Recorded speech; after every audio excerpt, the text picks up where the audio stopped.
Hi, welcome to today's audio blog. First impressions. You only get one, right? Everyone always talks about the importance of making a good first impression in so many situations. First date, interview, presentation, etc. But how do you know what kind of impression you're making, and how do you fix it if it isn't what you are intending for? Well, for starters, some of the best people who can help you with this is people you already know. Don't go too far back, because chances are you changed throughout the years. So your best friend from primary school probably won't be able to shed too much light on what kind of first impression you leave now. But those in your life who have met you in the last 12 months or so, they can. Ask them, when they first met you, what was their initial thoughts in the first 5 seconds? First 5 minutes? What about you stood out the most? What opinions did they form before they even had a conscious reason to? If you absolutely positively cannot find anyone willing to answer a few of your questions, then A, you need to find some new people in your life, and B, move on to the next step. No matter where you stand on the aura higher power belief scale, rarely have I come across someone who denies being aware of certain people having a presence or lack thereof about them. People who you can almost sense before they enter a room, and who seem to just project a particular emotion and energy at you, even as they're just approaching you. I believe that this is your aura, and you constantly alter it depending on your thoughts and actions. So the first thing you want to be aware of is how you're perceived even before you are perceived. How do you influence this? It comes right down to the basics, your internal dialogue. You need to be in command and control of your thoughts and what you pay attention to versus what you block out. One of the things people love most about someone they first meet is themselves. Yep, nothing to do with you. They will remember how you made them feel about themselves more than anything else.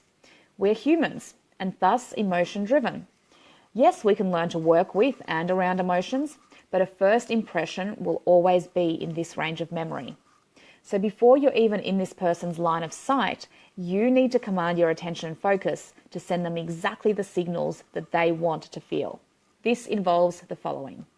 Start with your body. Lift your torso, pull your shoulders back, raise your chin slightly, open your eyes and smile with your mind. Stride purposefully and confidently with an air of elegance towards your greeter. Maintain eye contact to make sure they feel important and that you are their sole focus. The way to ensure this purposeful stride is to alter your thought pattern. Run through their name repeatedly and rehearse your opening 2 lines until they are effortless. Your opening line should always involve the person's name. People love hearing their own name. As you approach, have your physical greeting pre-prepared to avoid awkwardness, and above all, relax your body. You're not fooling anyone with the frozen smile and the jerky handshake. Smooth and flowing is what you're after. Obviously, the physical greeting will be altered based on the situation.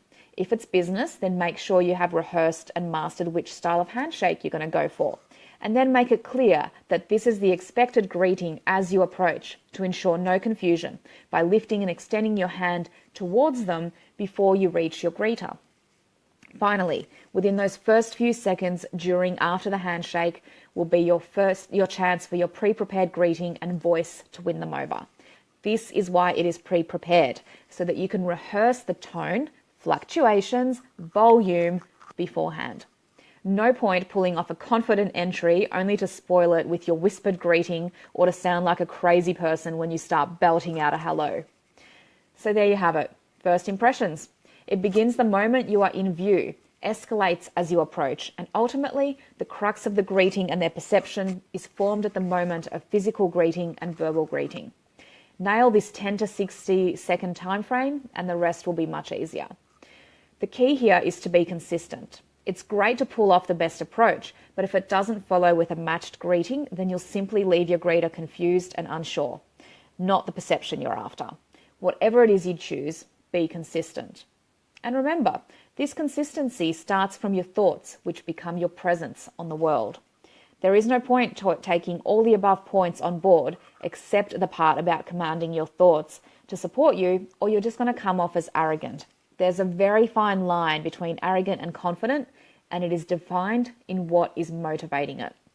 If you don't feel confident or that you have something to offer this person, be it love, friendship, wise or business wise, then they will quickly perceive you as just arrogant, as your actions are not aligned to your presence and impact on the situation.